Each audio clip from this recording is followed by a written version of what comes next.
Hey there, my name's Claire and I'm 34. This is the story of how I got revenge on my evil mother-in-law who was hell-bent on trying to ruin my life. For a long time, I held my tongue and turned the other way, but everyone has their breaking point, and I believe I reached mine some months ago. To give you some context, you should know that whenever it came to my mother-in-law giving me something, it was always of poor, subpar quality. For example, on our wedding day, "This gift is from my beautiful mother-in-law, Justine. Let me open it up. Oh, I see, it's a second-hand spatula. Thank you so much, this is very lovely." Or when it was my 33rd birthday. "Oh, Justine, you really shouldn't have." "Shh, just open it." "Oh, wow, it's what is it?" "You silly goose, it's a shovel." "Oh, how lovely, but there appears to be some rust on it." "It's a refurbished shovel." I, later on, found out that she took it from the neighbor's shed and gifted it to me. There was also that time I held a dinner party and she bought the cheapest bottle of wine that she could find. At this rate, I'd rather that she didn't do anything for me at all. But the instances that irk me the most, the moments that hurt and bruise my soul, is when she insists on cooking food for me, but every time I try it, it tastes horrendous. At first, I was very forgiving and sympathetic because some people just can't cook all that well, which is fine.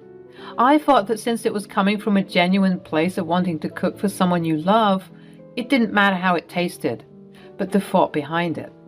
I later on found out that the same dishes prepared by her, but for different people, tasted absolutely spectacular. And after trying and failing to gaslight myself for some time, I came to the conclusion that she simply was sabotaging my food. "Go on, Claire, try my casserole. I made it." "I'm a bit stuffed from all the food you've given me." "Okay then, but at least eat just a bite for me." I reluctantly took a bite, my stomach already bubbling from what was about to come. I ate some of the casseroles, and just as I suspected, it was horrendous. If I didn't know any better, I'd say that she was trying to poison me. You might be wondering what my husband must have thought throughout all of this, and he, of course, didn't believe me. I didn't blame him either. It's hard to accept such an outlandish statement, especially when it comes to your mother. But I would constantly beg and plead with him for him to try the food that she prepared for me, but he would always brush me off, telling me that I'm crazy. There would be other moments in which my husband would be willing to try my food to make sure that what I'm saying is true, but he would always be stopped by Justine. "Hey, that food is for Claire. I made it extra special for her. You know her dietary requirements." Yes, I indeed had certain dietary requirements. I'm a vegetarian and I married into a family that practically enjoys their beef and pork still mooing and oinking on the plate. Needless to say, they are avid meat lovers, and so whenever there would be large family gatherings, Justine would be subjected to making a modified plate version for me, which I always appreciated, but I couldn't help but feel like zero effort was being put into my dishes. After realizing that Justine was sabotaging my food, I tried to sympathize with her still, and I thought that perhaps she simply resented me for having to make her go the extra mile in preparing a separate dish for me. I could see how that might annoy someone, but it didn't explain her giving me trashy and awful gifts every time she could. Nonetheless, I tried to give her the benefit of the doubt. That is, until it was a few months ago when I invited a coworker of mine to one of the family cookouts. It should be noted that my coworker, like me, is also a vegetarian, so this would have been a good indicator to see whether my mother-in-law was actively being malicious, or she just couldn't cook a decent vegetarian meal to save her life. To my surprise, it turns out that she made two special vegetarian dishes, one for my coworker and one for me. Why she couldn't just make one big vegetarian dish for the both of us to share, I didn't know. Well, I did know, eventually. I found out that Justine could cook. I sneakily tasted my coworker's dish without Justine's knowledge, and it was very tasty. It was one of the best vegetarian dishes that I'd ever tasted. Even better than what I normally cook for myself. My dish, on the other hand, tastes completely dreadful. There were several moments when I had to stop myself from gagging at the dinner table because of how putrid it was. Later on that night, when we all went to our respective homes, I approached my husband Liam about it again. "Oh, hush, Claire, you're being dramatic and frankly, a little bit rude." "I swear it on everything, babe. She's sabotaging my food. She doesn't want to prepare good food for me." "Well, even if the food is poor quality, which I highly doubt, what do you expect from her? She's just one woman. If you want, you should try and help her in the kitchen when she's cooking. Maybe she doesn't know how to cook vegetarian food." "See, the thing is, I've offered on many occasions to help her in the kitchen, but then she gets defensive and starts accusing me of hating her food." "Which you do." "And also, when I try and make suggestions, she gets even more offended. There's no winning with this woman." "Maybe you should just bring your container of food to the gatherings then." "And risk being perceived as rude by the whole family? I mean, what sort of guest does that? It's not like I have celiac disease or some other food allergy that requires me to accommodate myself. I'm simply a vegetarian. Everyone can prepare vegetarian food, so if I bring my own, people will think I'm rude.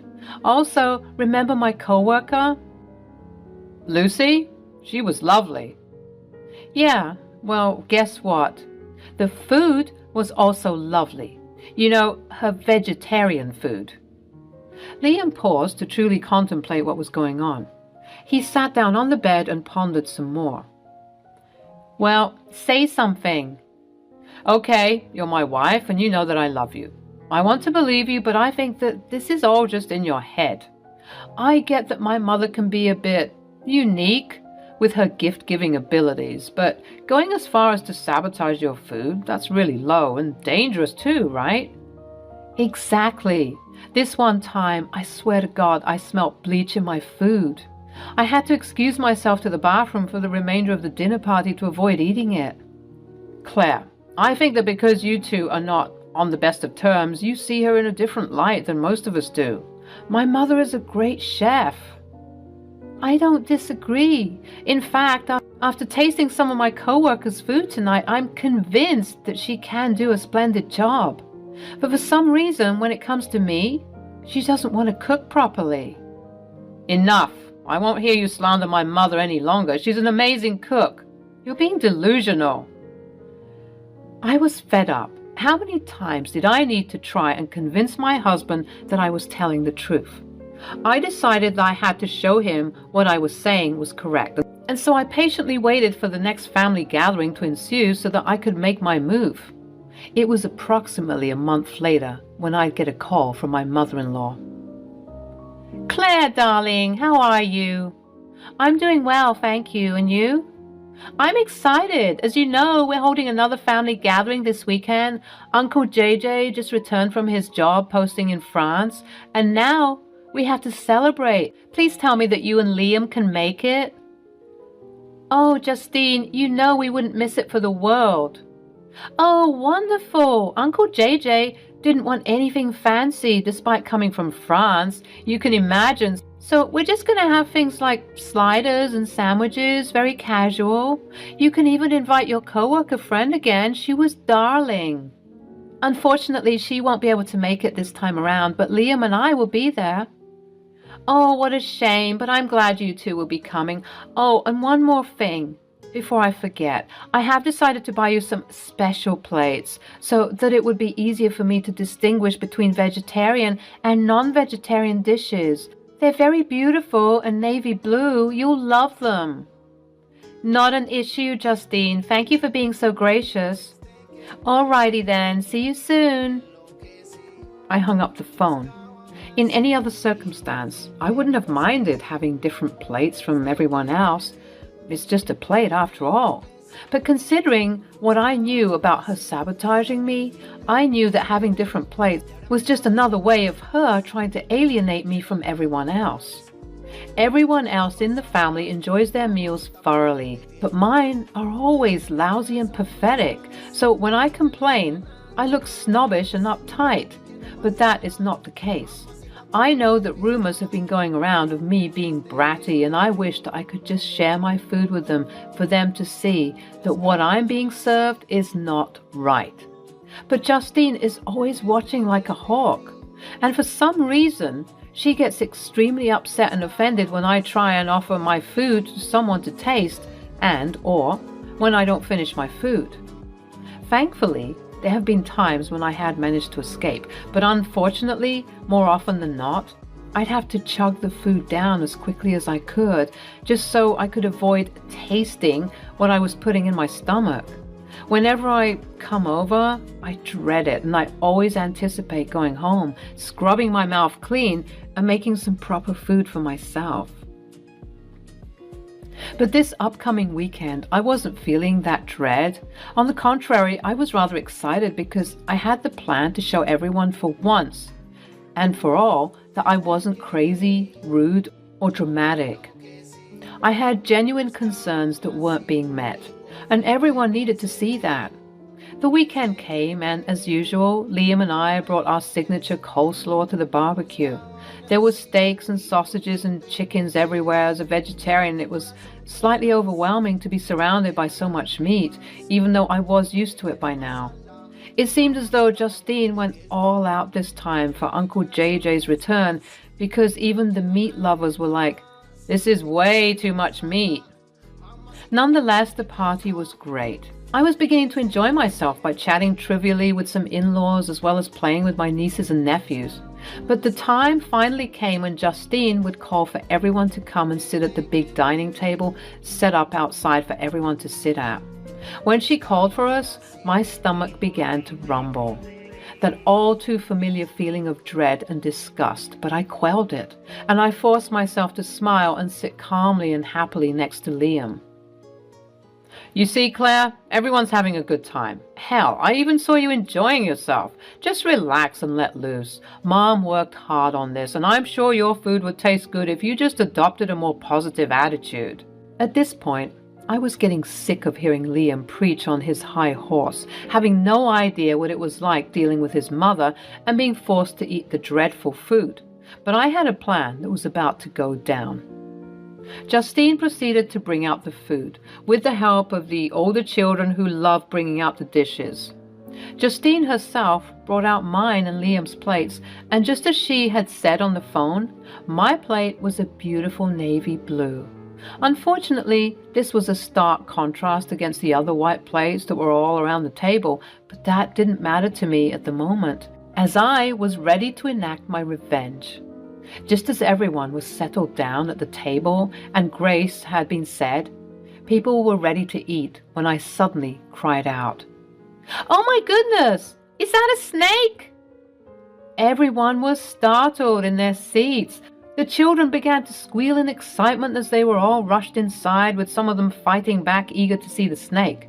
The adults all sprang up to the action, with the women leading the elderly and the children away and the men going towards where I pointed, being extra cautious but manly and burly nonetheless to protect their family from this unforeseen danger. While everyone was tending to their designated roles, I trailed behind the women, looking back at the dinner table, all set out with the delicious and beautifully prepared food. Thankfully, all of the food looked pretty similar, and one really couldn't tell the difference between plate A and plate B if they tried, which is why my mother-in-law made her special plate for me so that she could easily tell which plate had the nasty food and which food was good. I hurried because I started to note people making their way back from the forest, brushing up ahead. I snatched the sandwiches from my plate and Liam's plate and swapped them fast so that I wouldn't be detected. At that moment, Justine was re-emerging from the home as she got word on the phone from Liam that it was a false alarm and that if there was a snake, it was long gone by now. Everyone began to return to their seats, all slightly giddy and excited from the discovery, even if it was a false one. People seemed to enjoy the rush of adrenaline they got from the situation, even the elders.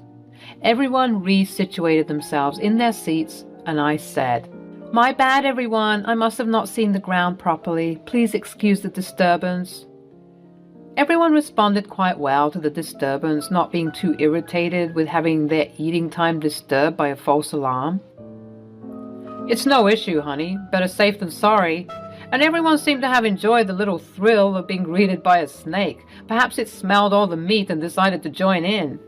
Everyone laughed. It was indeed a good party. That was until Liam decided to take a bite of my vegetarian sandwich. It's crazy, actually. Takes a bite. We were looking so frantically for that darn snake, but... He stopped, dead in his tracks, and all eyes were on him since he was the one telling the story. He began to gag, spitting out his sandwich on the plate. Yuck! That is horrendous! Liam, how dare you say something so rude? I worked so hard on these meals. Everyone began to slowly eat their food, admiring the succulent and juicy tastes they were experiencing. They subsequently started questioning Liam and his reaction to the food. Uncle JJ, who was the quiet one of the bunch, even remarked how it tasted fine to him. I don't know, you all. My food just tasted weird for a second. Sorry, Mama, I didn't mean to be rude. It's just I've never tasted that before. My bad. Maybe it's a new recipe. Let me try again. Again, Liam tried to take a bite of the sandwich, but he was gagging before it was fully in his mouth. At this point, Justine was quite flustered and she huffed and puffed about how rude Liam was being.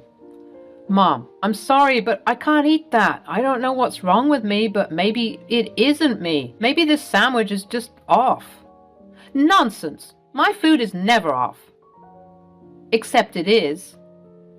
Everyone turned to me, wondering how I could say such a thing. It was only at this point that Liam realized that I hadn't been eating my food. Babe, why aren't you eating?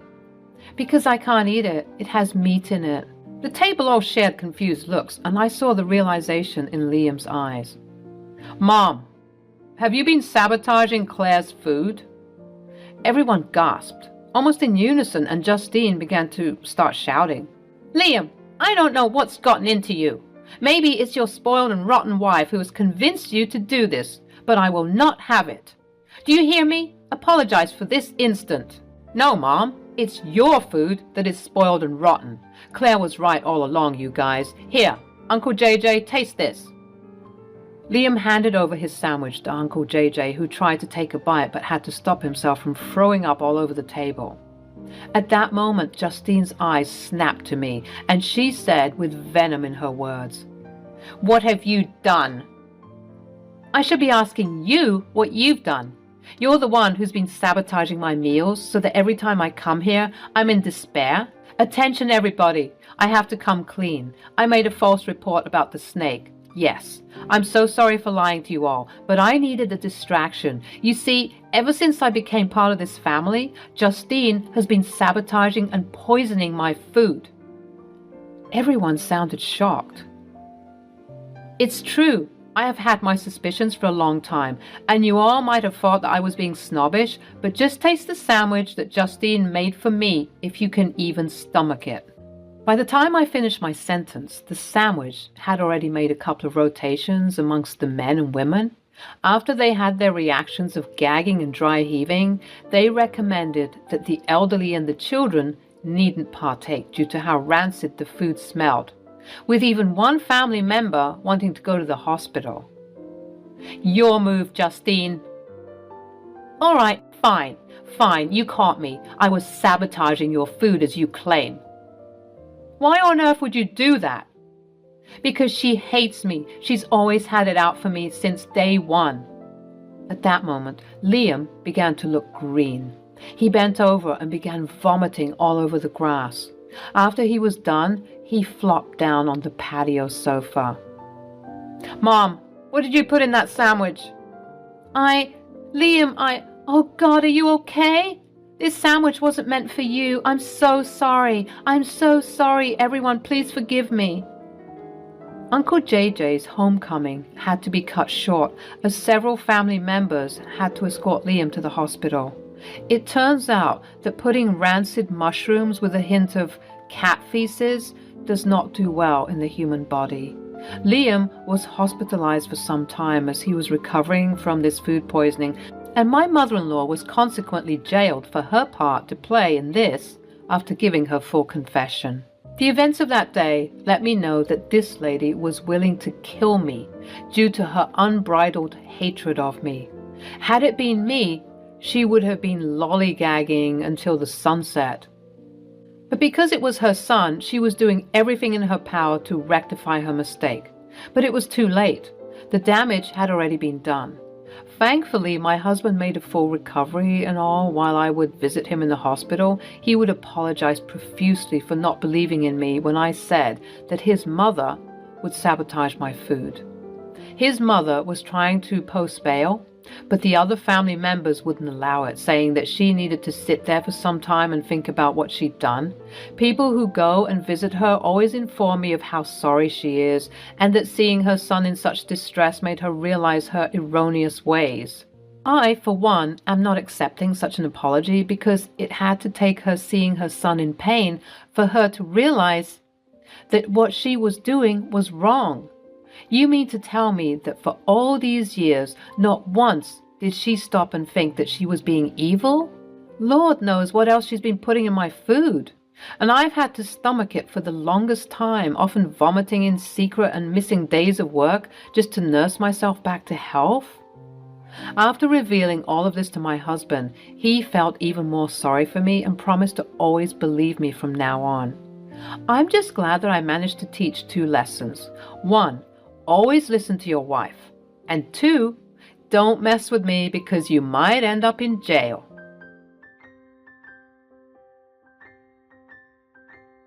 I, Verity, 32, female, was living with my husband of 5 years before things took a bad turn.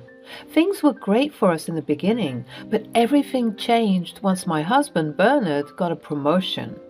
I noticed that he was being very cocky and arrogant, and I even began to notice him distancing himself from me.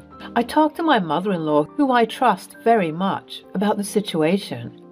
I really don't know what's wrong with him. Have you tried talking to him about it? Yes, I've done that many times, but he always brushes it off and acts like everything's fine.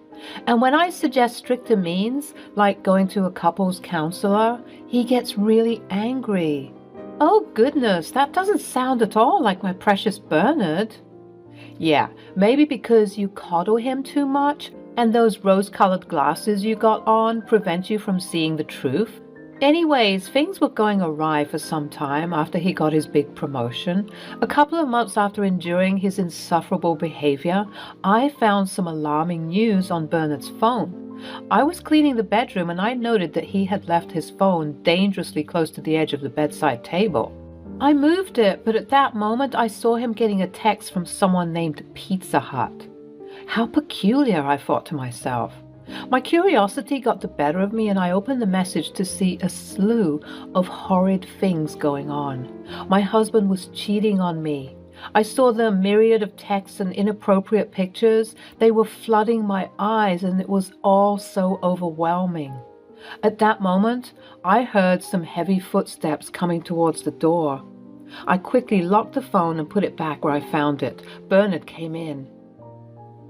Verity, where the hell are my socks? They're here, darling. I was just tidying up the room a bit. Why do you look like you've just seen a monster? Because at that moment I had just seen a monster. Standing in front of me was no longer my sweet Bernard, rather an unrecognizable beast who managed to ruin my whole life and shatter my whole heart in mere seconds. But of course, I was too weak at the time to talk about what I just saw. I just murmured something about how I was experiencing period cramps and he left. That night, I sobbed into my pillow with my cheating husband sleeping peacefully right next to me. Even though I was extremely saddened, I was also extremely angry as well. How could this man cheat on me after everything? I held on to this anger though and waited to expose my low-life husband to none other than his mother. Early in the morning before Bernard woke up, I opened his phone and gathered all the evidence I needed.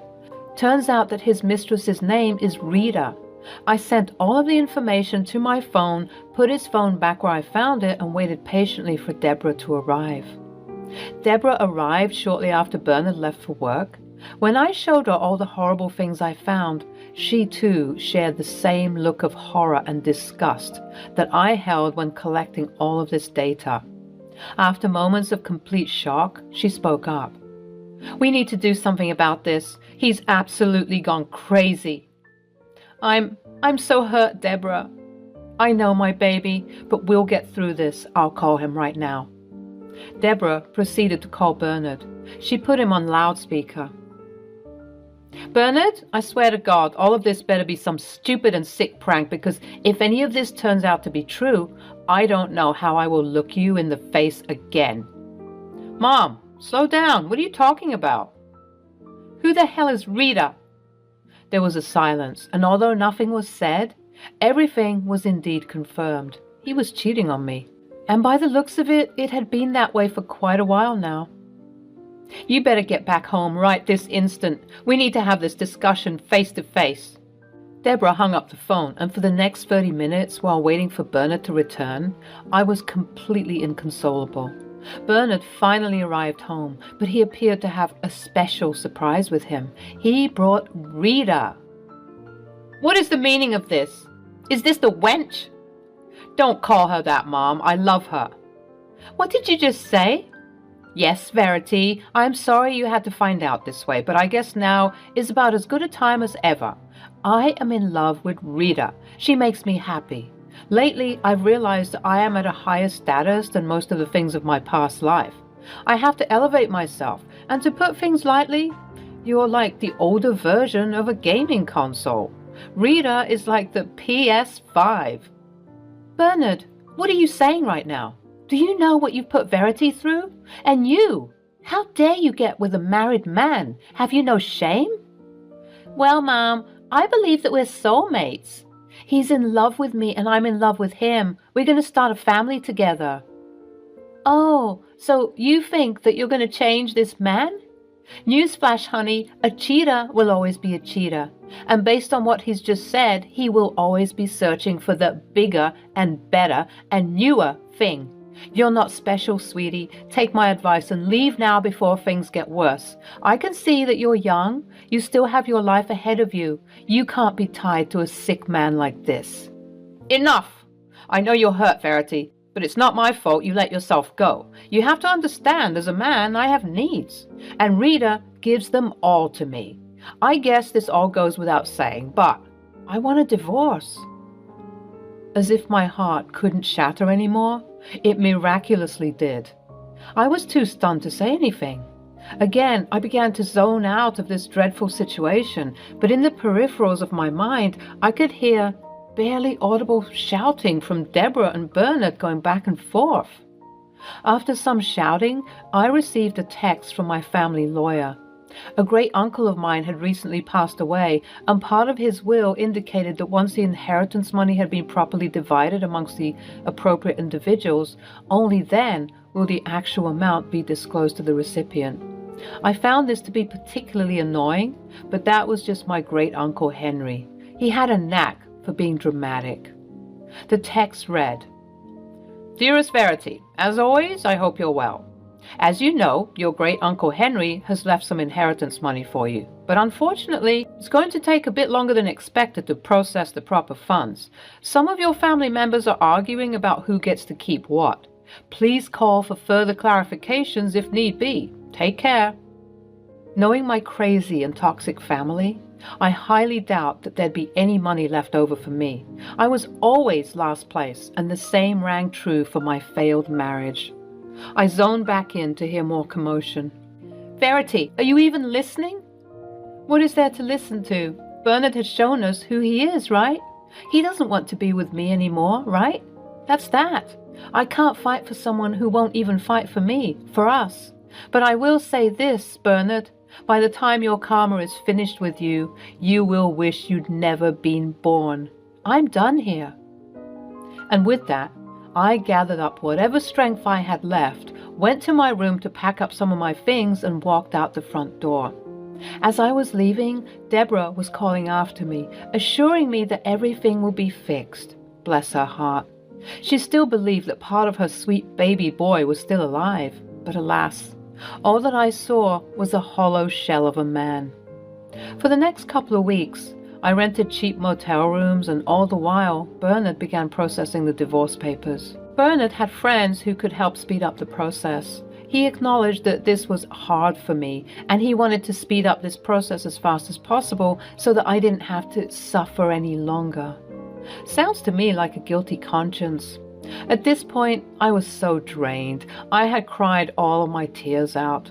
Not long afterward, approximately 6 months after the debacle went down, Bernard and I had officially been declared as divorced couple.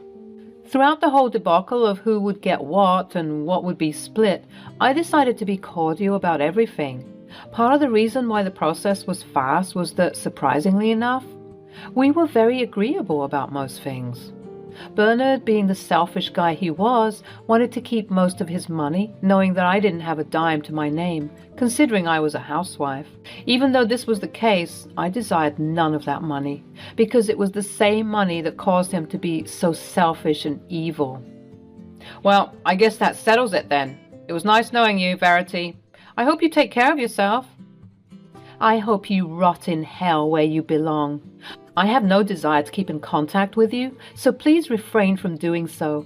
Have the day you think you deserve. I stomped off, obviously jaded and hurting still, but I was picking myself back up again. While I was still legally married to Bernard, I used the money in our shared account to kickstart a small business I had in mind, a little cafe that I began to rent. It was a way for me to make money since I knew that I would be getting little if nothing from this divorce settlement. As I was walking to my apartment complex that I began renting shortly after kickstarting the business, I received an email from George. I was very confused by this, as I wasn't expecting what I read from the email. Dearest Verity, my apologies once again for the awful marital situation you're going through, but I have some good news to share with you. Please contact me at your earliest convenience. 3 hours later, George and I were meeting at my quaint little cafe to discuss whatever news was so important that he couldn't tell me on the phone. Hello, George. I hope you're well. Hey, Verity. I can tell that you're hurting, so I'm not going to take up much of your time. Let me cue to the chase. You've got the inheritance. What? What did you say? You heard me right. You've got the inheritance. I'm so sorry that everything had taken such a long time to finalize. You see, the truth is, your great-uncle Henry appeared to have left most of the money to you. This is a letter of his that you need to read now that all of the conditions have been met. The letter read as follows. My dear Verity, I know life has been unkind to you. You have always been put in last place by both friends and family, but I have decided that enough is enough. No more will you be subject to pain and humiliation. Please accept this inheritance money and use it to ameliorate your life in the best way that you can. Knowing your toxic family members, they most likely won't be too happy with the distribution of funds, but I don't care. All I care about is your health and well-being, which is why, if you are reading this now, you now know that all of the money you are about to receive is wholly yours. You shan't go through any troubles or negotiations with people. I wanted to exempt you from this messy process, hence why you are receiving this money now. I know you are going to do wonderful things. All my love, your great-uncle Henry. By the time I finished reading the letter, I was sobbing. Some customers got up and left due to the embarrassing scene, but I didn't care. I was overwhelmed with joy. It was so refreshing to hear some good news after months and months of crying the night away, wondering how and why all of this happened to me. How much is it? It's $170,000. I gasped. That was a lot of money. In fact, that was more than enough money to help me continue to grow and expand my business. I thanked George profusely for his loyalty and kindness, and he went on his way. That night, I called Deborah to tell her everything. You said the amount is how much? Yep, you heard me right, Deborah. We were still keeping in touch despite everything. As I mentioned, I trusted her. At least for a while, because what she did next was completely deplorable. I woke up the next morning to a slew of angry texts from none other than Bernard. Literally less than 24 hours after telling him not to contact me again, here he was contacting me. Despite my better will, we decided to meet up to discuss whatever it was that was pressing him. I guess part of me still had hopes that things would change. We met at my cafe. So, this is the infamous cafe. It's cute, I guess. What do you want, Bernard? Haven't you taken enough from me? Let's cut to the chase. Half of that money is mine. What? My mom told me everything. She told me about the inheritance money that finally came. Talk about good timing, am I right? But anyways, we need that money. You must have lost your mind if you think that I'm going to give you anything. Besides, don't you make enough money as is? What exactly is your obsession with me? Why didn't you care? I was breaking your heart and you didn't even bat an eye. What are you talking about? You knew I was a wreck. You were literally behind the wheel for all of the turmoil you caused me. You watched me suffer. What else do you want from me?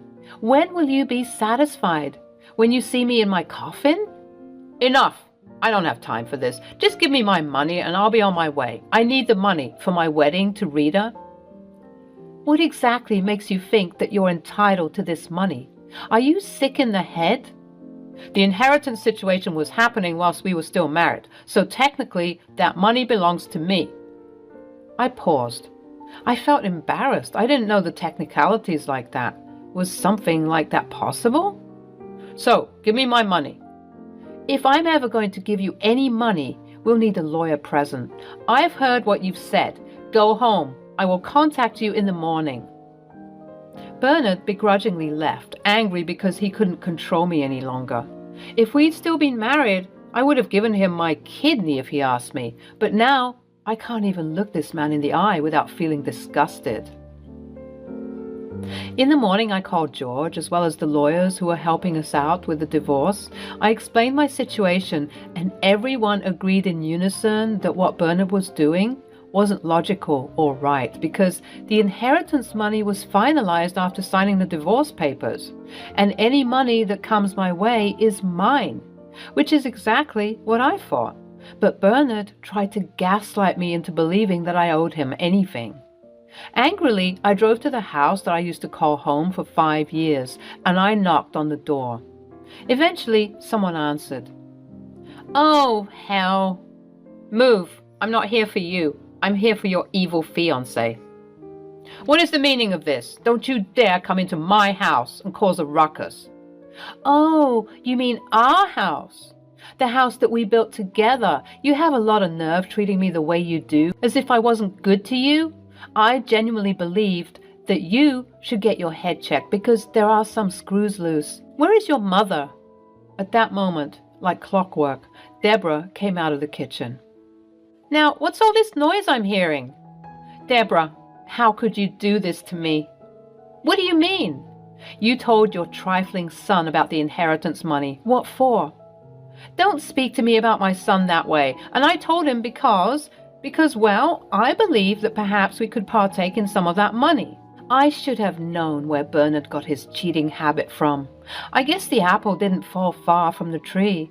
All of you are sick. You're trying to siphon money from me?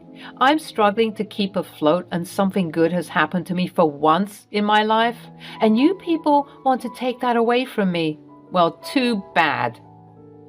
I went on to explain to the bumbling fools that the money I got was completely mine, and that because the divorce papers were signed, there was no way for any of these people to get their grubby hands on my money. Of course, Bernard didn't like this news at all, and he proceeded to go on a little rampage, yelling and cursing and even breaking things. I did see his true colors because you won't believe what happened next. Bernard got into his car and began to drive off. I thought that we were done arguing and that he went somewhere to cool off, but when I arrived at my cafe, I found my store had been vandalized. The windows were broken and most of the furniture was damaged. I immediately knew who did this and I called the perpetrator. Bernard, really, you vandalized my shop? It had to be done. You aren't giving us the money. Maybe now you'll cooperate. I know that you don't have security cameras, so good luck trying to press charges." Wow, just wow. I cut the call and proceeded to call my good friend George to assess the situation. George began to laugh. "We got him now, Verity." "What do you mean? He's ruined everything. He's ruined my life, and even if I fix it, he'll come back again and again." "Don't you see, Verity? We can sue him for this. And with that being said, we can also renegotiate the terms of your divorce settlement." "What? But I don't have evidence." "Yes, you do. There's always evidence." And sure enough, there certainly was. I discovered that the cameras that came with the building were still working. I was under the impression that they weren't functional, and I caught Bernard's vandalism very clearly. I brought this evidence to George to collate and compose a case against Bernard. Thankfully, our case was well received, and because of the nature of our tumultuous relationship, as well as the collection of all of the verbal and emotional abuse that had happened to me, I was highly favored, and the judge determined that I will be receiving $20,000 from Bernard in damages. This obviously made Bernard fill up with rage, and he proceeded to appeal this, but time and time again his appeal was rejected. Now that I have all this money, I can properly cater to my cafe and allow it to grow and expand. The last I heard of Bernard, Rita, and Deborah was that they were all constantly quarreling and bickering, and word on the curb is that Bernard has been spotted several times with a young and attractive blonde woman on his arm.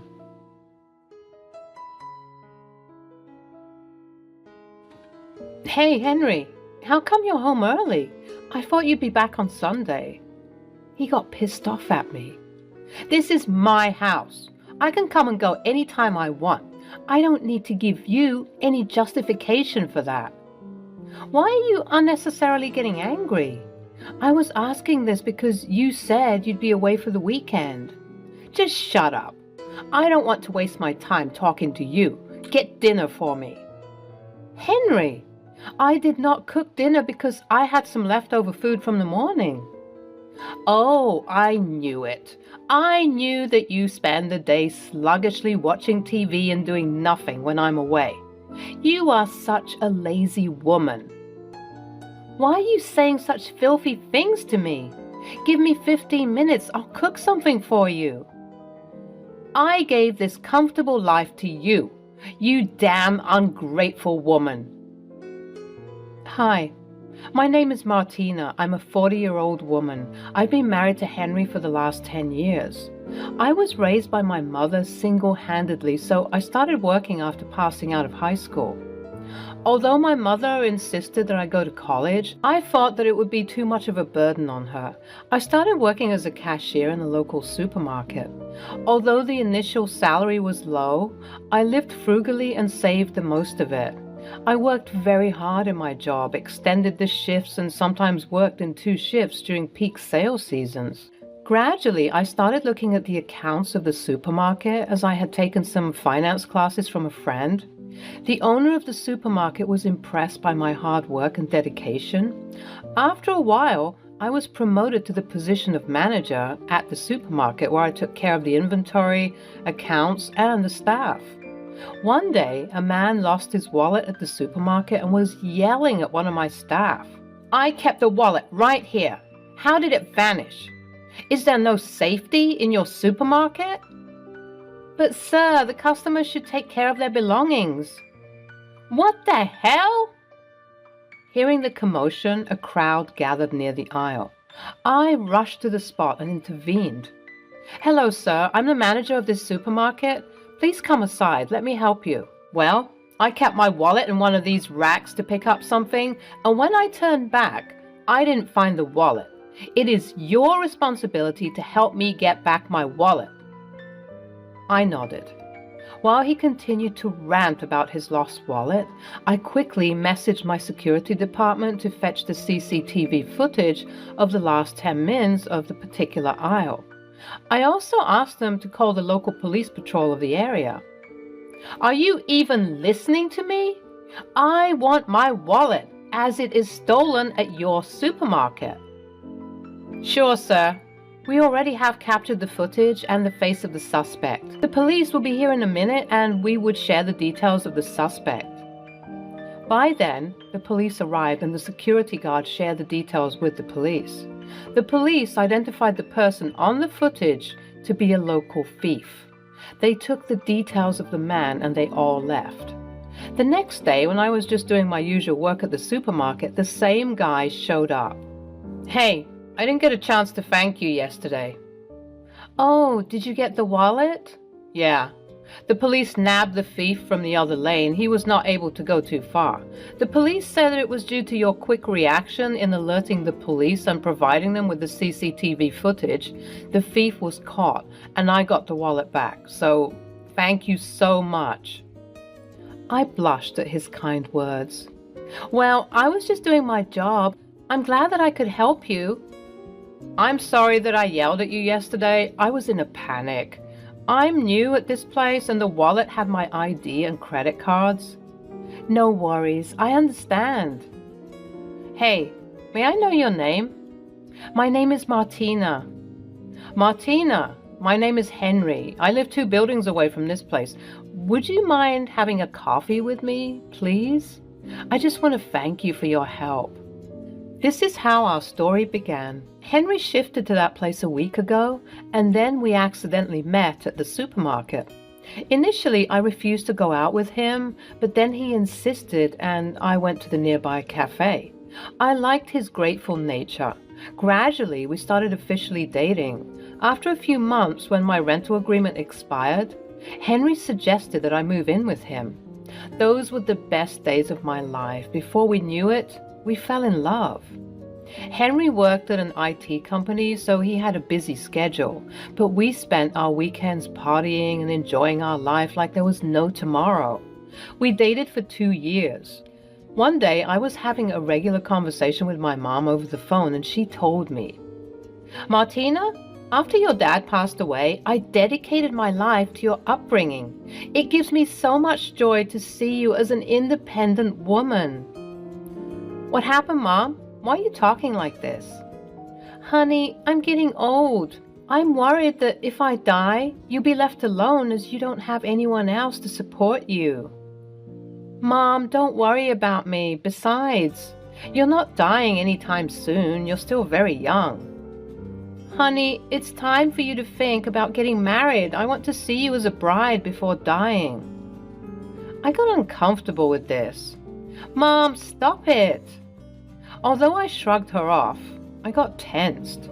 When Henry saw me tensed, he asked, Hey, what's up? Why do you look dull? Nothing serious. Hey, come on, tell me. I told him about the conversation I had with Mom. After listening to this, he said, I was also thinking about the same. Let's get married. What? Are you sure about this? Yes, absolutely. I jumped on my bed with happiness and excitement. Next, we met each other's parents and told them about our wedding plans. My mom got emotional when she met Henry. I have no one in this world except her. Please take good care of her. Don't worry, I'll love and protect her as you did. Henry's parents were also very sweet and kind to me. We soon got married. Henry was not very keen on having a baby. He said, I want to enjoy a carefree life with you. A baby would become a liability. But I insisted on having one, so eventually he gave up. 5 years after our marriage, my daughter Sarah was born, which completed our family. I was having a difficult time managing the baby and my work, so Henry suggested that I take a break from my work and focus on Sarah.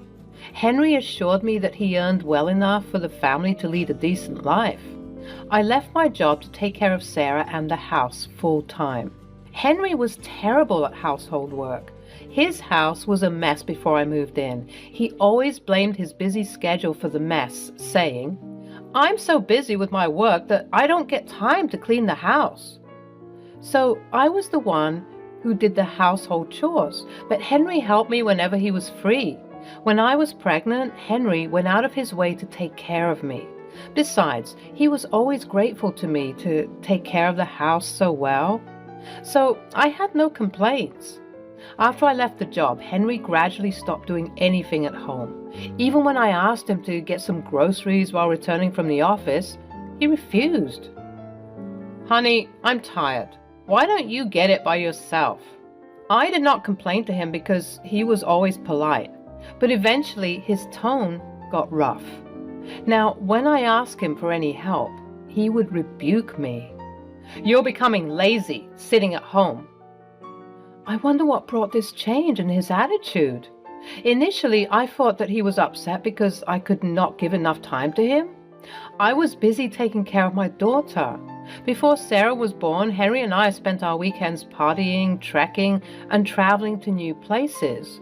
We had an adventurous life. Now with the baby, I could not lead that life with Henry. I can't leave her at my friend's place so often. Whenever I turned down any party plan of Henry's, he would get upset and complained. That's why I didn't want to have a baby. "Don't act stupid. She's our daughter. Once she grows a little older, we can get back to our lives like before." Henry loved us, but he loved his freedom more. I told him, "Honey, why don't you party or go for a trek with your friends? I'll take care of Sarah." Initially, he was reluctant to do so without me, but later he started going out without me, and that's when everything changed. As he started going out alone, his attitude gradually changed towards me. He often came home late from work and was out on weekends partying with his colleagues and friends. I tried my best to keep him happy. I watched recipes for exotic meals on YouTube, took notes and spent hours cooking them for Henry. Although he enjoyed eating those meals, he never showed any sign of appreciation. On some days when the meal didn't turn out as expected, he would just rattle the cutlery with anger and leave the dinner midway.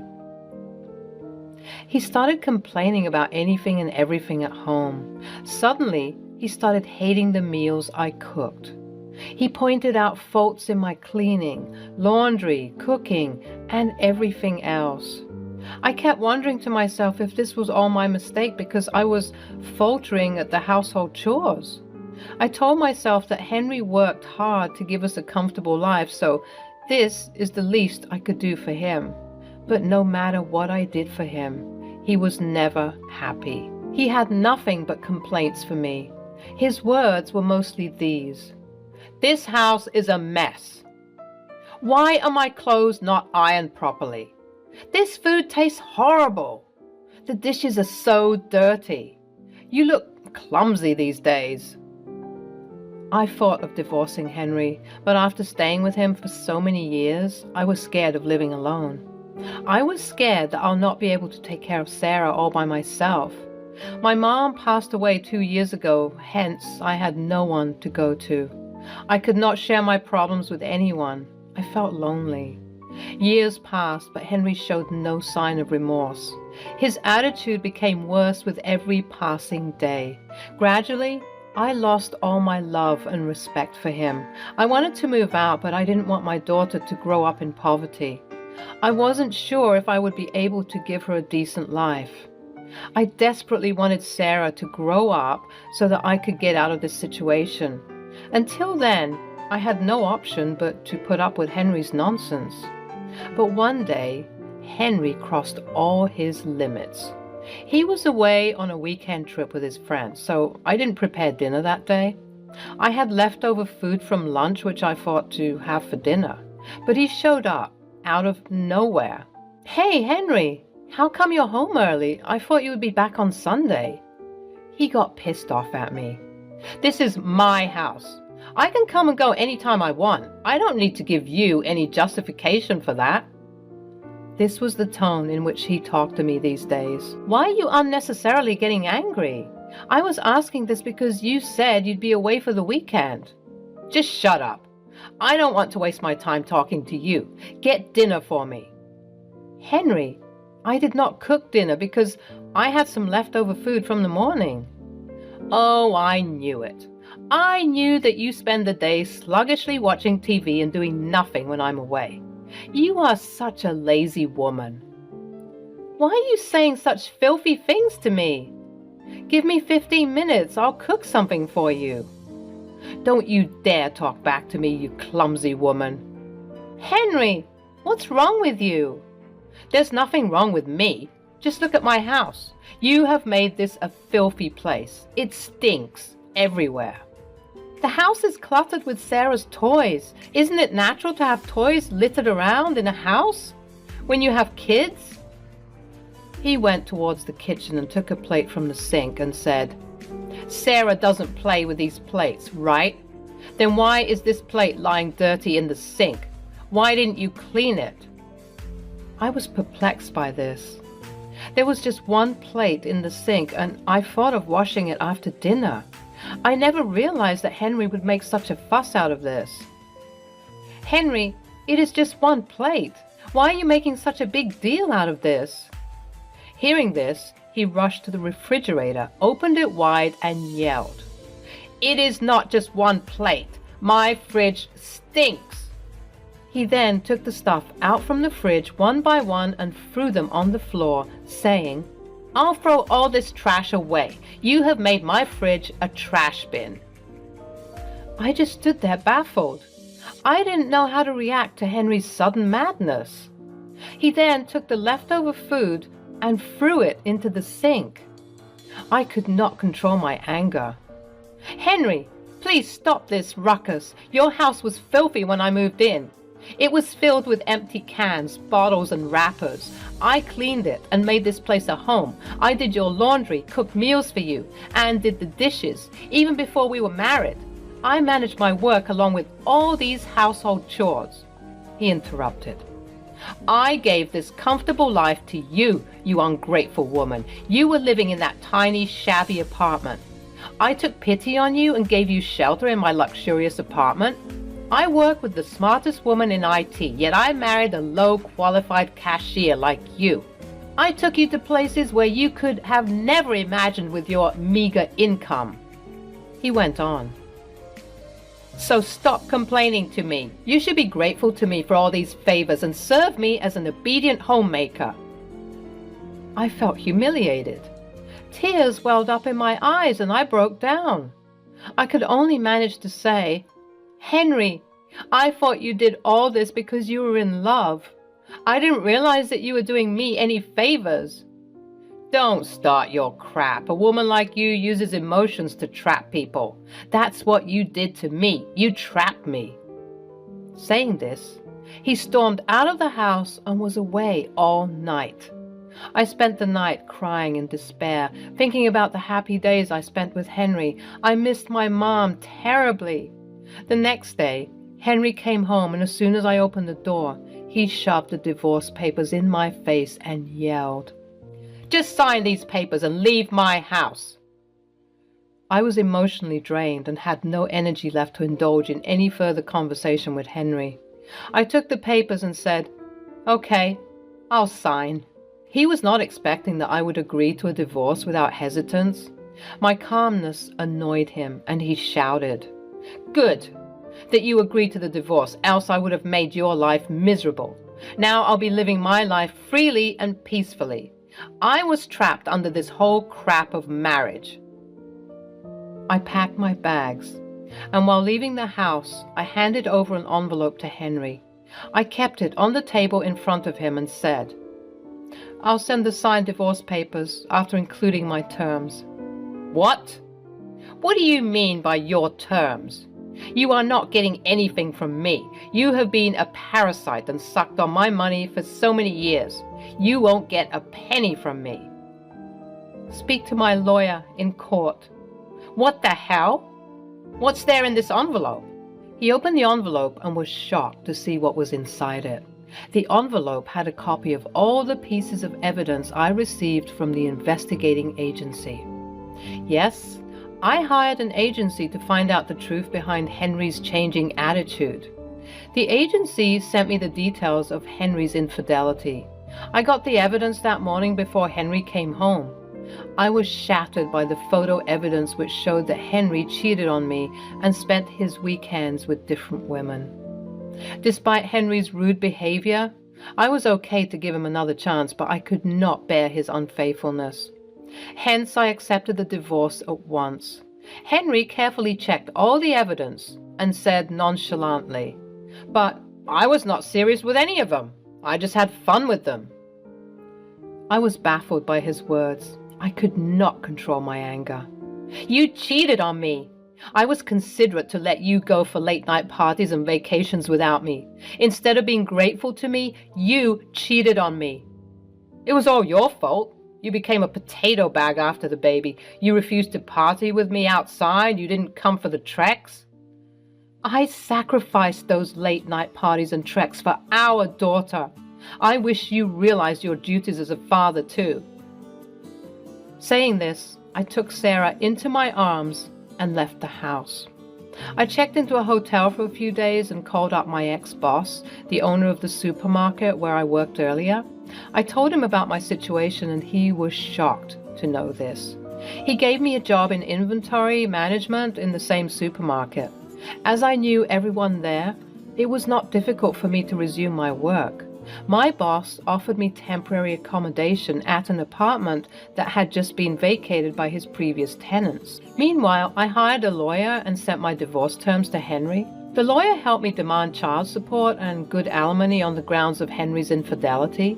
Seeing the alimony amount, Henry called me several times, but I ignored his calls. He sent the voice note asking for negotiation, but I was adamant to get compensated for the damage and the trauma I had been subjected to. Henry didn't have an affair with one particular woman, but he was fooling around with a lot of women, including his colleagues and some random girls whom he met during parties or trips. He also got into the wrong company and took drugs, sometimes. Maybe that was the reason for his elevated anger and frustration, which he leashed out on me. I called up Henry's parents and told them everything. They were shattered to know that Henry could do such horrible things. I also couriered some of the photos in which Henry was being cozy with his colleagues in his office. My lawyer told me that Henry is not being treated well at his office after his colleagues got to know about his affairs. His manager has even threatened him that he would be expelled from the company if he repeats the same. The colleagues with whom he had the affairs have also left the office in shame, as the photos maligned their reputation too. Henry continues to work there as he had to pay the alimony and the child support.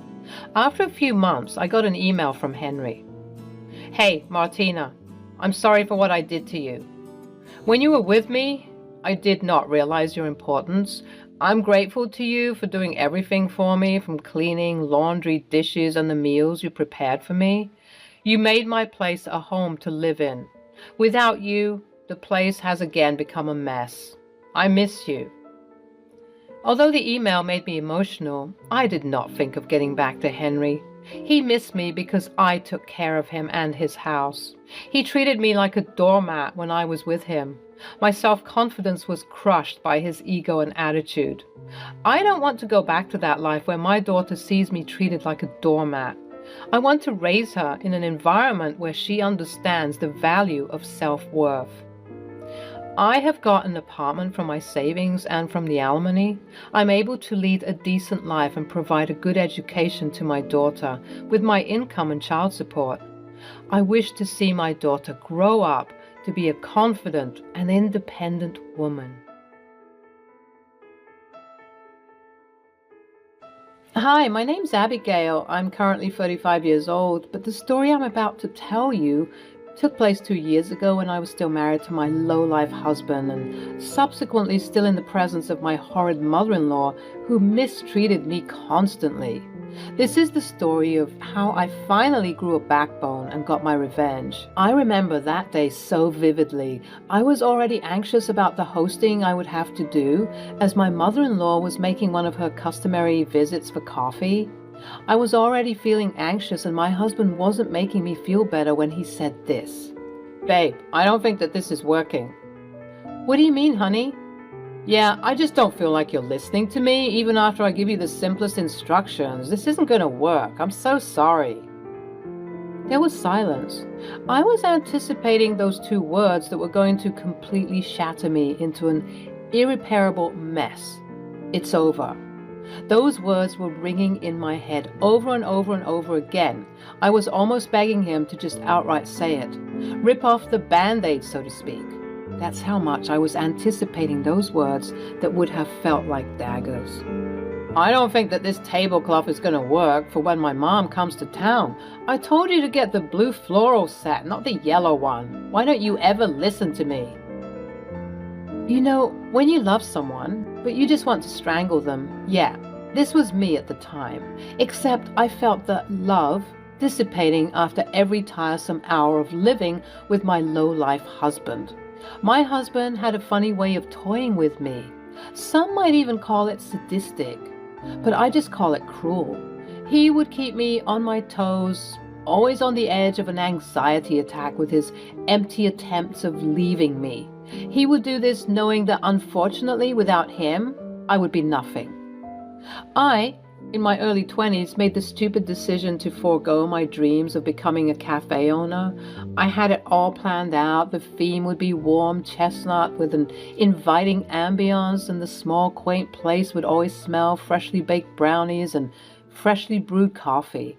It was my dream to earn enough money to actualize this fantasy.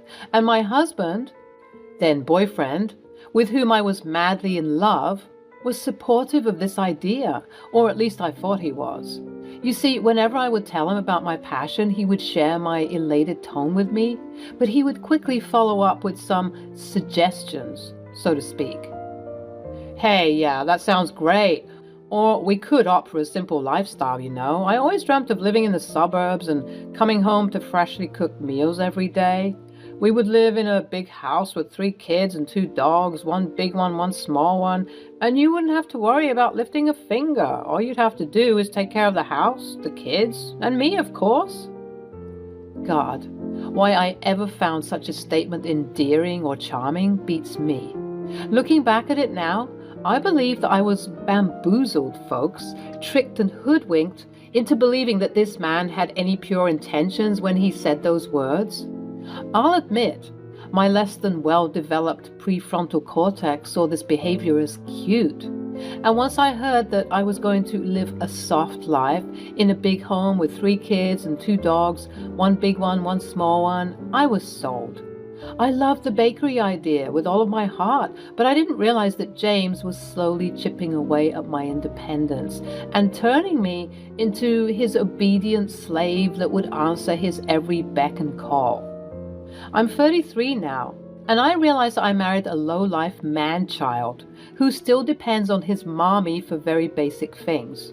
Speaking of his mommy, this is the story of how I killed 2 birds with 1 stone and exacted my revenge on the 2 people who made my life a living hell for about a decade. Because believe me when I say that the apple didn't fall far from the tree when it comes to James and my mother-in-law.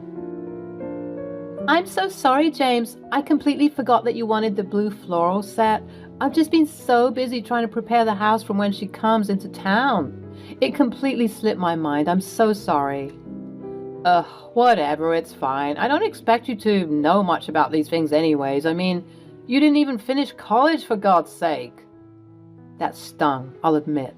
I was unable to finish college due to some financial reasons, and honestly, with my head full of those dreams of becoming a cafe owner, college was the least of my worries. Additionally, James had told me that finishing college was a complete waste of time since I'd be at home too busy with household duties. He said I shouldn't worry about it and that I should just focus on being a good housewife in training, and again, I fell for his words. He just always had a way of convincing me to go along with his plan. You're right, James. I'm so sorry for everything. What can I do to make this up to you? Well, nothing now, I guess. Just make sure everything is ready and do it quickly. Mom will be home soon and I don't want you to embarrass me this time around. I'm sorry, James. I promise. I won't do anything of the sort. Be seen and not heard, right? I remember. I'll be good, I promise. As you can probably tell from my responses, my self-esteem was completely shot. I had no self-love whatsoever, and I was always believing the evil insults that James and his mother would hurl at me. As you can imagine, being belittled and degraded for approximately 10 years takes a toll on the psyche. You start believing what becomes commonplace practice. That fateful day, I finished setting up the table and waited patiently to greet my mother-in-law at the door. I was scared of James, but let me tell you, I was terrified of my mother-in-law.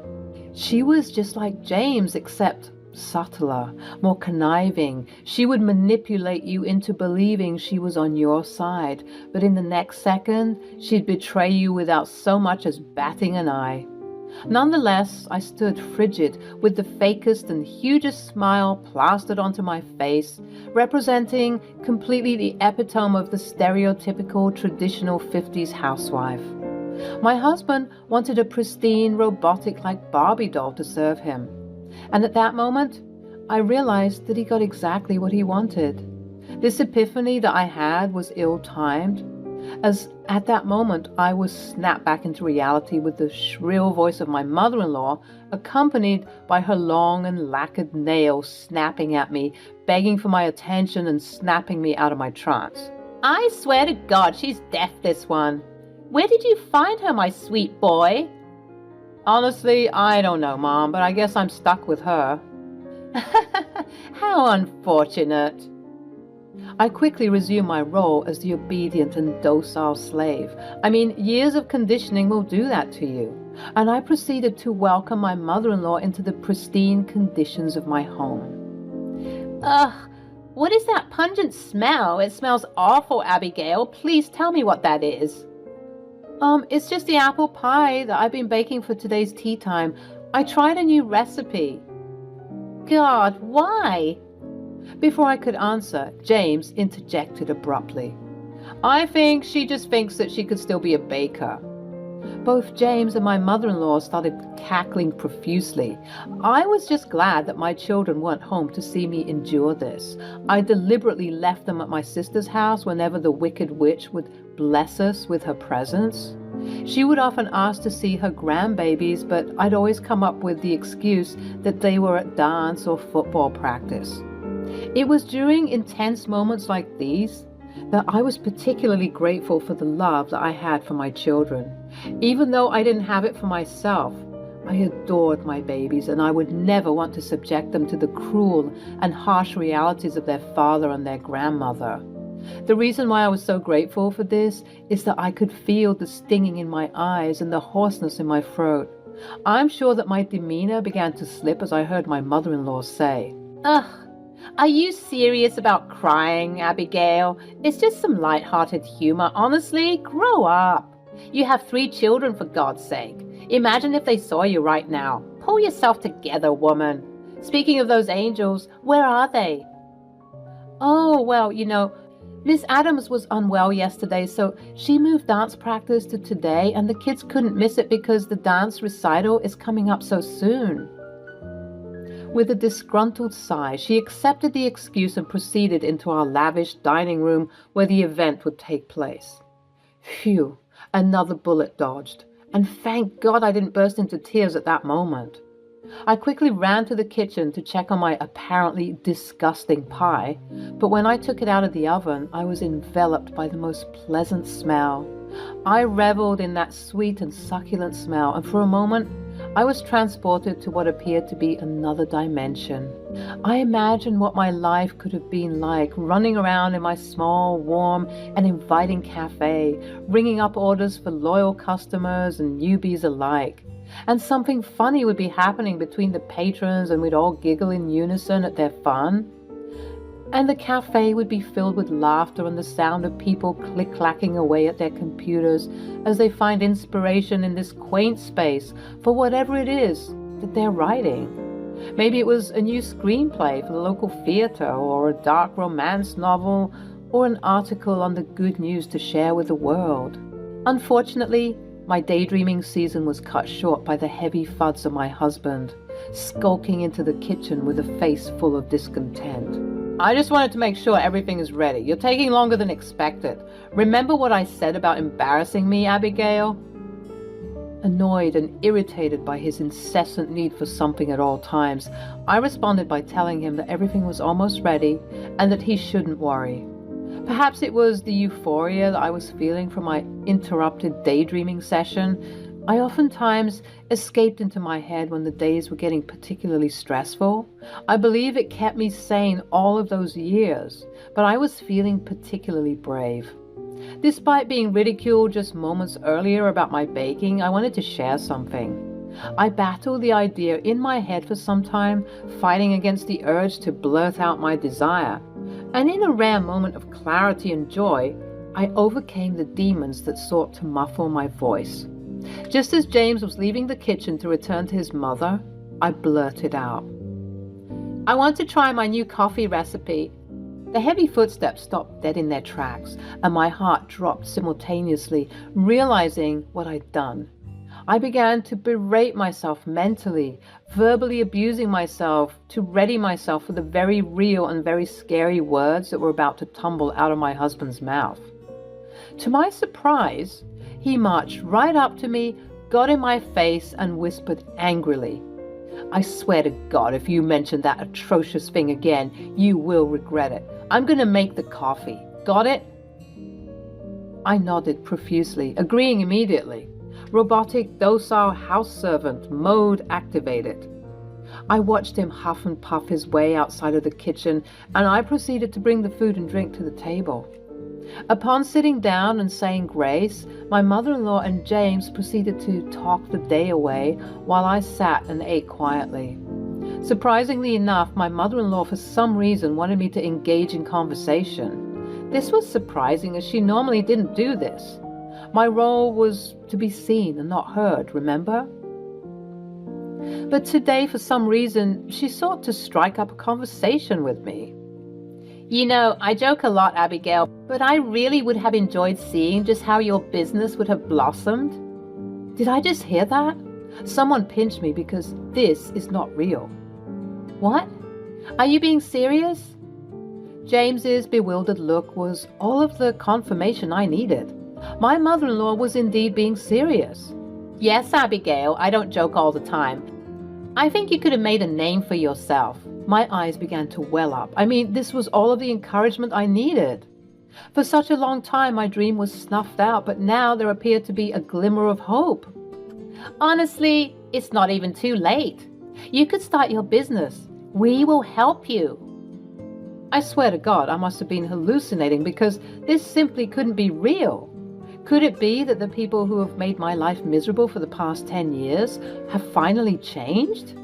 Suddenly, that budding confidence and courage began to spring up again, and this time it seemed clear that I didn't need to hold back. I decided to say, "Actually, I was planning on serving you all a new coffee brew and recipe today."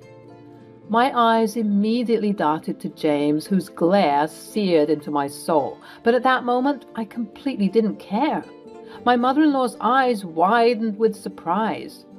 "Really? James, why didn't you tell me that she wanted to make us a nice cup of coffee?" "Because she wasn't supposed to." "Nonsense. You must bring it at once." "Mom, are you being serious?" "Of course I'm being serious. Why would I joke about this?" "Well, because we always make fun of her." There was a pause, and my mother-in-law stared intently at James, her face turning red, and after some seconds of deep silence, she burst out laughing completely. "Oh my goodness, I almost got you there, didn't I?" "Mom, what?" "Oh, now I see. You really got me." These two began cackling like little schoolgirls, and I was left stunned at that table, not believing what just happened to me. My head was pounding and my heart was hurting. How could she make such a cruel and unnecessary joke? I simply couldn't take it any longer. I ran into the kitchen, barely holding myself together. In the distance, I could hear James say, "Oh, look what you've done now. She's crying." As much as this sounded like he cared, he said it in such a malicious and sadistic tone that I was choking up when I got to the kitchen door. I closed it behind me, heaving and sobbing while trying to regulate my breathing, but it was no use. The damage had been done. I began pacing in the kitchen. This had gone far enough. I wasn't interested in crying anymore. I was filled with absolute rage and ferocity. My anger was so hot that my tears streamed down my face in an attempt to cool the boiling heat that was rising within me. I had to do something, one thing. Even if it was the smallest thing ever, I had to get my revenge. At that moment, as if it was fate, the coffee maker was done brewing the coffee and my head snapped toward that direction. That was it. That was how I was going to get my revenge. I should also point out that my mother-in-law and James had a special china set that they would use for occasions such as these, but I was subject to using a basic mug. I saw them laid out on the kitchen counter. 2 beautiful cups, one tinted with baby pink and the other with pistachio green, next to a dull gray mug. The coffee maker was running, and from the looks of it, it looked to be almost complete. Sulking, I trudged towards the cups to begin to pour the coffee when I noticed something in my designated mug. The 2 other cups were empty, but mine had something strange in the bottom. I took a closer look, and wouldn't you know it, I saw what appeared to be chili sitting at the bottom of my mug. That's so strange. What are these chili flakes doing in my mug? I inspected the cup further, and I realized at that moment that James, and probably my mother-in-law, was trying to play a cruel trick on me. Once again, I began to seethe, wondering just when the torment would end. At the same time, however, I was relieved to have caught this beforehand. But at this point, I didn't know what to do. I could just throw out the chili flakes and drink my coffee and enjoy the look of confusion and disappointment that would be splayed across James's face. But I needed to do something more. And then it hit me. I frantically poured the contents of my cup into a pink-tinted cup and began to fill the individual cups with the ready coffee. At that moment, I heard heavy footsteps coming towards the door, almost frantically. He must have remembered that he left his stupid prank out in the open, and since I was in here, he must have thought that I would see. But he was too slow. Just as he was opening the door, I finished pouring the coffee into the remaining cup. "What are you doing?" I switched around to meet a very angry-looking James, but my beaming and bright smile was juxtaposed against that. The coffee was done, so I decided to pour it into the individual mugs. "Oh, I see. Thanks," he murmured. There was a brief silence, and it appeared, even if it was for a moment, that a look of sadness darted across James's face. Unfortunately, it was so brief that I might have imagined the whole thing, because he quickly turned back into his old, monstrous self and began to bellow some more. "You better not have tampered with the coffee. I told you, no one wants to try your disgusting creations. That's why my mom did that brilliant prank on you."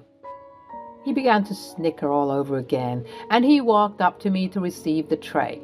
He grabbed it from my hands, turned around, and began to walk back towards the dining room. But he stopped at the door, and he sounded slightly panicked when he said, "Abigail, did you notice anything particularly different with the cups when they were laid out?" Oh, no, not at all. Why?" "Oh, no, nothing."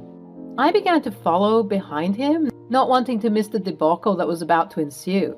My anger and sadness began to dissipate, and it was replaced with complete schadenfreude as I awaited what was about to unfold.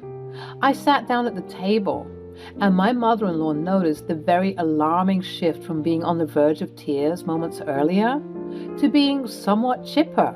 I simply couldn't contain my excitement. My mother-in-law began to suspect me, and with a cocked eyebrow, she said, "Abigail, darling, are you all right?" "Oh, I've never been better." "Oh, okay." At this point, both James and his mother were suspicious of my behavior, so I had to tone it down. James and my mother-in-law began to add sugar and syrup to their respective cups, and I was waiting patiently for my turn to add sugar to my cup, as well as keeping an eye open for everyone's reaction to what was about to happen. I watched as my mother-in-law put her pink-tinted cup to her lips and let the chaos ensue.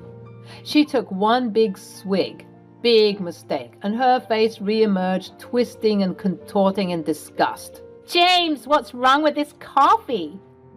"What do you mean, Mom?" "It tastes awful. And what is... Oh my goodness!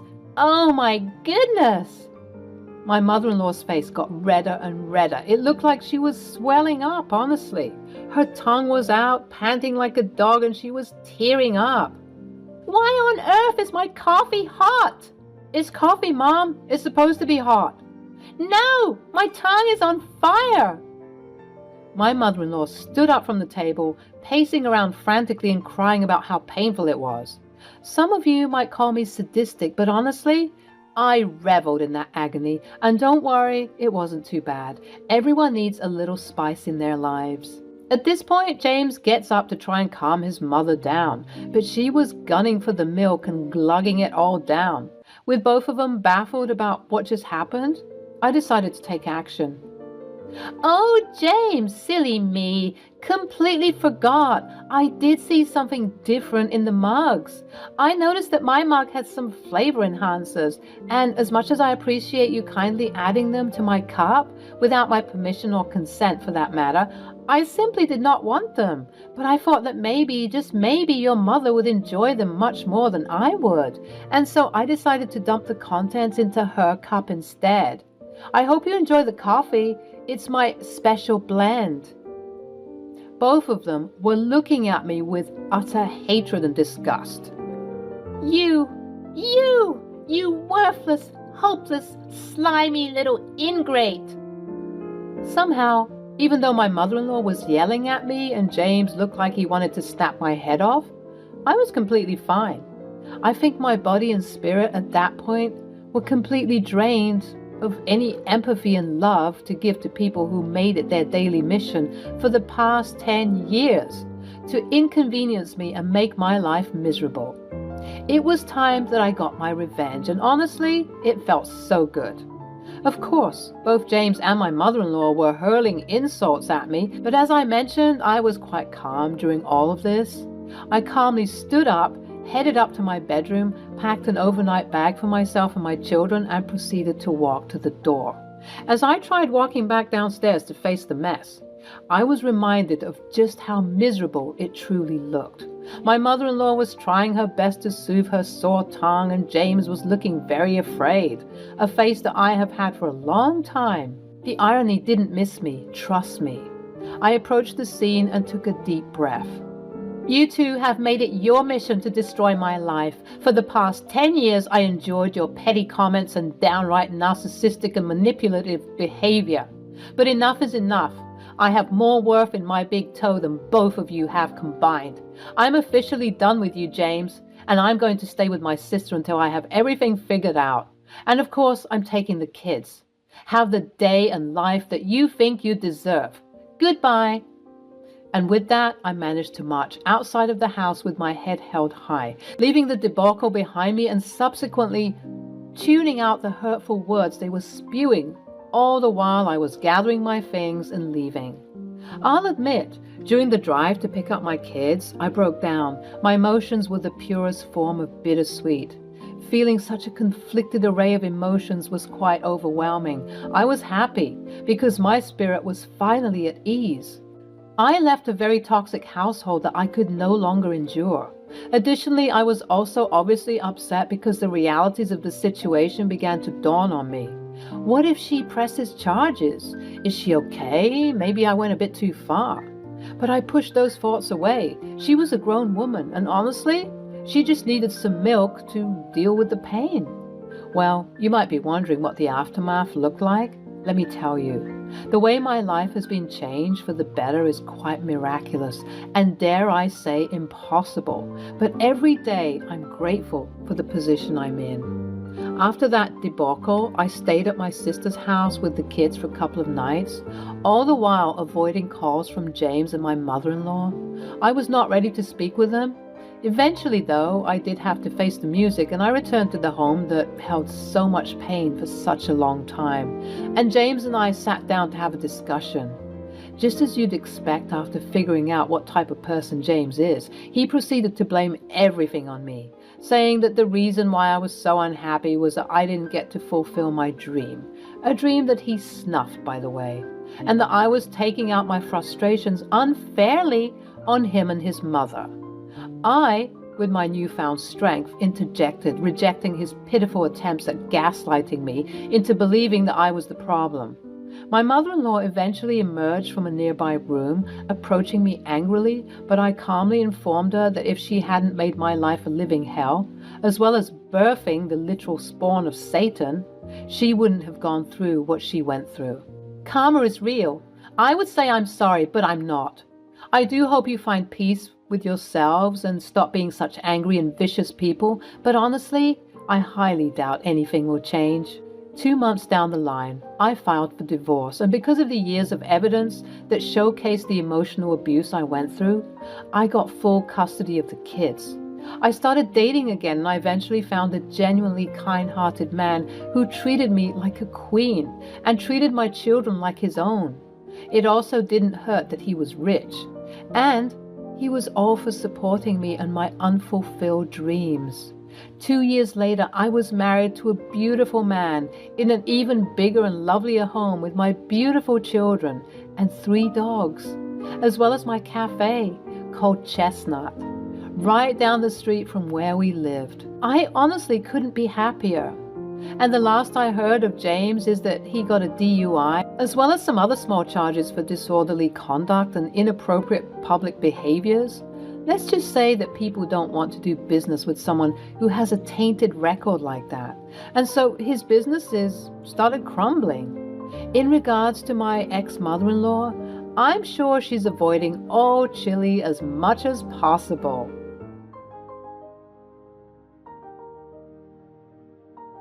Hello there, I'm Naomi and I'm 32 years old.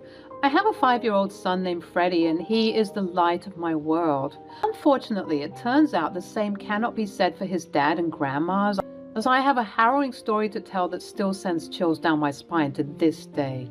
I never thought that I'd have a story like this to share, but here goes. A few years ago, my husband and I went on a trip to visit his family in Canada. I was excited to see his mother, as I hadn't seen her since our wedding approximately 5 years prior. But I had no idea what was in store for me. For some reason, it appeared as though my mother-in-law wasn't able or willing to visit us. I would ask why she wouldn't come, and she'd always respond with a pressing work-related emergency that prevented her from visiting. For 5 years of his life, my beautiful son hadn't seen his grandmother from his dad's side, and it was a worry of mine. "Mommy, when will I get to see Grandma?" "Soon, my dove, soon." I had to bite the bullet and decided that we as a family should just go up there and visit, even though it made more sense for her to travel down since the majority of the family, even the extended family, stay here in Florida. Nonetheless, I really wanted Freddie to know who his grandma was, so we made the trip. Once we arrived, we were greeted by a very grim and stern-looking Becky, even though that was her character. A no-nonsense type of woman, it was shocking to see that she bore little to no emotion to see her grandson for the first time. "Hello, Grandma. I'm Freddie, and I'm your grandson." "Oh, hello, little one. Hope you had a good flight." That's it? Was she crazy? It's like she would combust at the slightest show of affection and compassion. Freddie, being the innocent and pure ball of light and love he was confused at the rejection. He wasn't used to this type of treatment. Nonetheless, because he is loved and is a positive boy, he still maintained hope that a relationship could be formed. "Hey, Mom."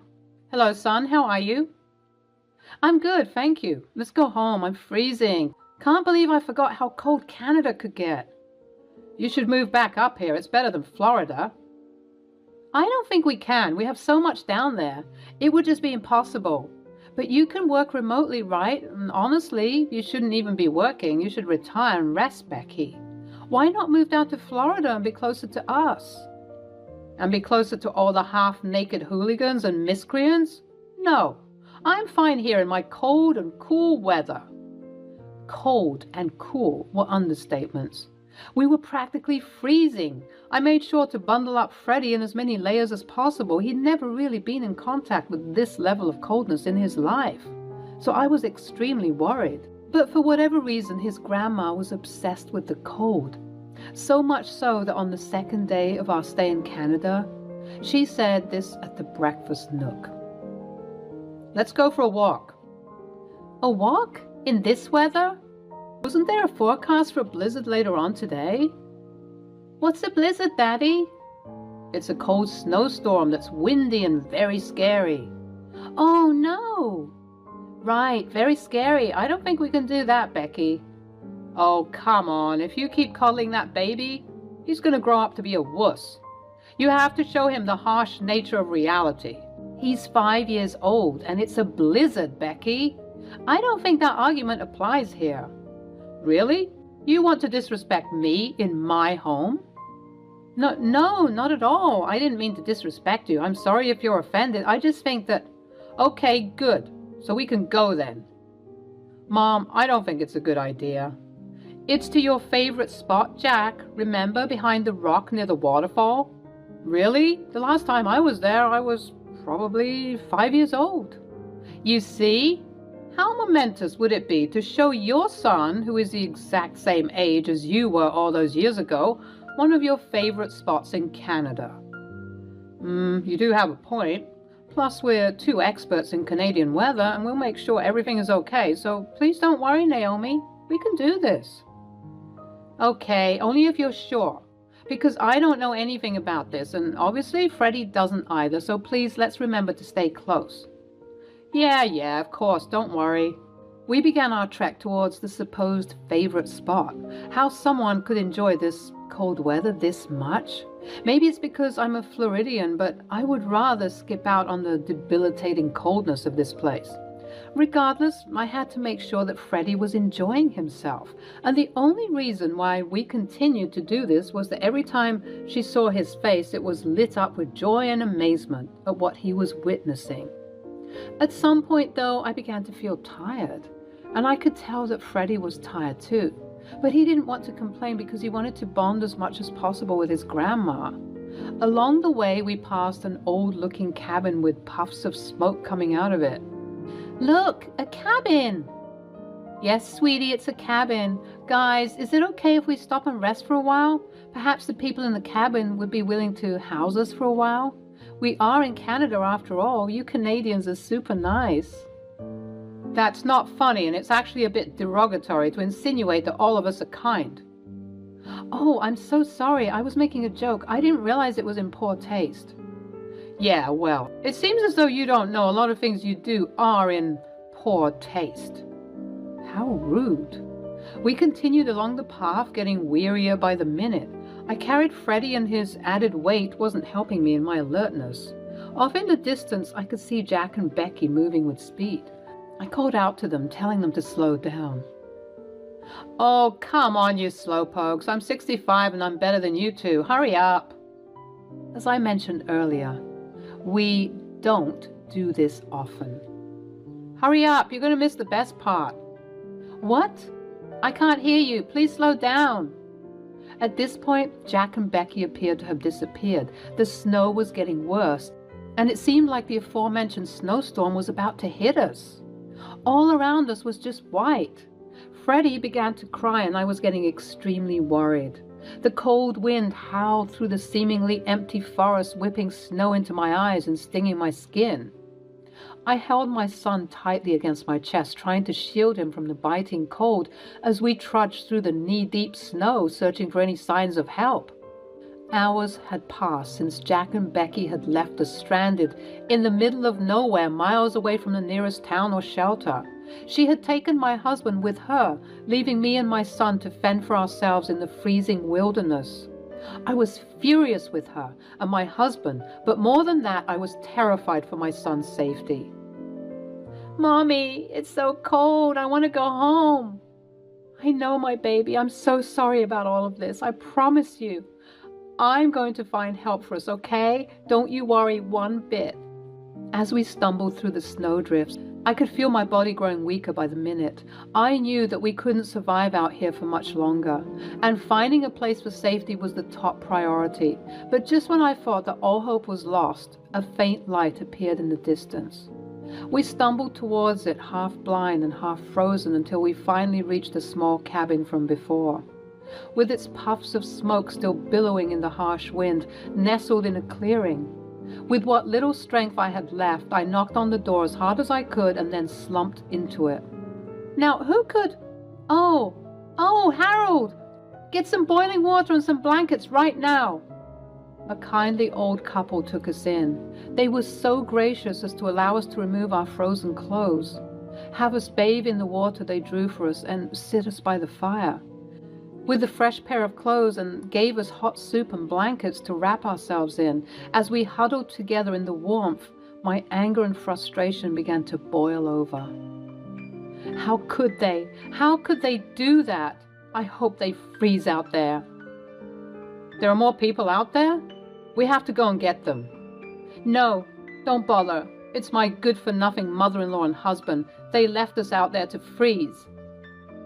You tell a lie? Why do such an awful thing? I knew that Becky was always like this, but Jack? No way he would do that to us. Hang on a second. Becky? That name sounds familiar. Is she the lady with a slim frame, very tight-lipped and serious all the time? Does she wear purple glasses and a mole on her upper lip? The very one. How do you know her?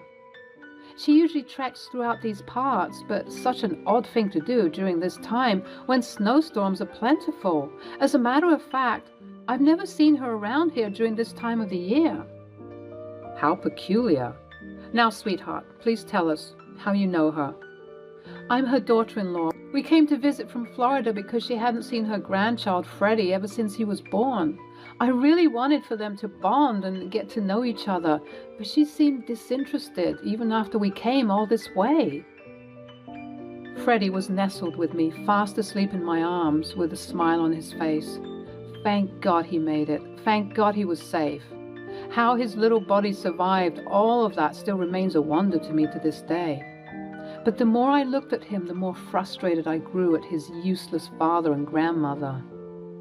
How could she not come down to visit that baby? He's gorgeous. It brings tears to our eyes knowing that this happened.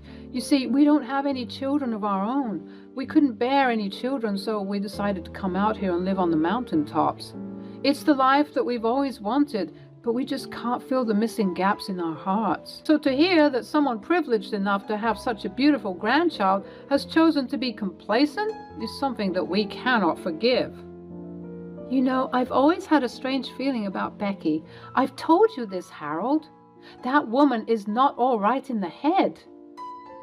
I called out to them, telling them to wait for us, but they just kept going ahead. They could hear me, but they were choosing not to listen. Why would they do that? Sometimes we don't know why people do the evil stuff they do. All we can do is do the best that we can do. We spent the rest of the evening conversing, and as much as I was still fuming, an overwhelming sense of relief washed over me because I knew that Freddie and I were safe. Morning came and it appeared as though the blizzard subsided. I searched various websites to find that weather reports stated that it was now safe to maneuver through the town and city. I exchanged contact information with Georgina and Harold, thanking them for all of the love and care they showed us. There's no need to thank us. We just did the right thing. Anybody with half a heart would have done the same thing. Please let me escort you back to your home. Harold and Georgina accompanied us to the place of residence, and lo and behold, we found Jack and Becky sitting comfortably on the front porch as if Freddie and I weren't on death's door the day before. I got out of the car and began to lose it. What the hell is wrong with you people? How could you leave us there? You were slowing us down and we wanted to see the frozen waterfall. Are you serious? Freddie could have died last night. Don't you care about that? Jack? To be fair, you could have just stayed home if you really weren't ready to go on this adventure. I swear to God, at that moment my vision turned red. I was ready to attack, kick, scream, and yell for the whole world to hear just how awful and sick these people were. Not only did they leave us out there, they appeared to have zero remorse for what they did. It was almost as if they were trying to kill us. Before I could launch a whole slew of actions and words that couldn't be taken back, Harold held me back, telling me to compose myself as Freddie was still in the car with Georgina. Witnessing all of this go down, it took a moment for me to calm myself. But even though I had calmed down, I was still aggressive and argumentative. You left us there. We could have died, Jack. Don't you care about that? Don't you care that your mother tried to kill us? Don't be dramatic, Naomi. She wasn't trying to do that. Look, the reason why we didn't come back for you is because we knew that you would find help and shelter. I mean, you pointed out that cabin, right? It looks like you got the help you needed. No thanks to you or your mother. I cannot believe what I'm hearing right now. How could you be so cold and callous to your wife? I have half a mind to come over there and knock you out. Try it, old man. I dare you. Enough, everyone. Don't give me a headache. Listen, Naomi, I'm sorry that you couldn't handle a bit of the cold weather, but I swear there was no ill intention on my part. Oh yeah? Why on earth would you go trekking at this time of the year? We never see you during this time, so why now? Why now when you have a child who only wanted to bond with you? Someone could argue that this level of gross negligence was intentional, Becky. There's no way an experienced trekker like you would travel during this time. Only experts can mess around with the weather like this. But novices like Naomi and a child like Freddie? You are a sick and twisted, pathetic individual. This seemed to dissolve Becky's cold and hard exterior as she looked panged, at least for a moment before returning to her wicked Witch of the West exterior. I don't know what you're trying to insinuate, but if you're looking for a battle, I can assure you that you'll lose. You forget that I'm a rich woman. I have access to the best of the best. Let's see how your little argument is going to go in court, old man. You two are sick, and I never want to see you again. I hope you rot in hell. You know what, Naomi? I don't care anymore. I don't care about putting up this front to you and everyone, so let me lay it straight for everyone to hear. I don't care about you and that baby. Honestly, I wish that both of you did die yesterday. At least this way you'd stop pestering me about trying to meet that baby. Do I look like I care? I made my move to her as if my body had a mind of its own. I walked up to her and slapped her. I continued to slap and kick as much as I could before being ripped off of her by both Jack and Harold. Naomi, how dare you? How dare I? How dare you sit there and defend this witch? She had it coming. I'll sue you. How dare you put your hands on me? She obviously didn't mean that. Look, it seems like tensions are high right now. Why don't we all take a deep breath? Let's all come inside and sort this out. You are a weak and pathetic man, and I hope you spend the rest of your life atoning for what you did to your son. Before Jack could respond, I spat squarely in his face before heading inside, getting both Freddie and his belongings, and getting into the car with Georgina and Freddie. Mommy, I'm scared. What's happening? Why did you fight Grandma? Sweetie, I'm so sorry. You had to see that. Things are a lot complicated here, and I don't want to lie to you, but I'm afraid you're a bit too young to understand. But for now, I'm so sorry to tell you that it seems like Grandma and Daddy don't want us here. We can't be here because Daddy and Grandma aren't very nice people, and I don't want you to be around people who aren't nice. But Georgina and Harold are nice people, aren't they? Yes, I love Georgina and Harold. Can Georgina and Harold be my grandma and grandpa? Oh, bless your heart, my sweet child. You're going to make me cry. Of course I can be your grandma. I'll always be your friend, and I promise to take care of you if you need me to. Harold got in the car and drove us to a hotel, where we got some time to rest and recuperate, but unfortunately, the whole ordeal was just a bit much to handle. I was very fearful for the future of both Freddie and me, as this meant divorce. Just because of how powerful and influential Jack and Becky were, I was scared that they would end up getting custody of Freddie. I decided to talk to Georgina and Harold about it once Freddie was fast asleep. What am I going to do? I'm going to go to jail. Nonsense. That hag won't press charges. But what if she does? She won't, because we have evidence of her conspiracy to commit murder. How? We always come prepared, sweetie. We secretly recorded the whole ordeal. Now you can take this recording with you and use it against your husband and mother-in-law in court. You guys are angels in disguise. How did you even... When? How? Shush, my child. Don't worry about all that. Just listen to the audio recording. We sat and listened, and sure enough, the whole ordeal had indeed been recorded, including the part where I physically attacked her. Now they'll get me for physical assault. Oh God, why did I do that?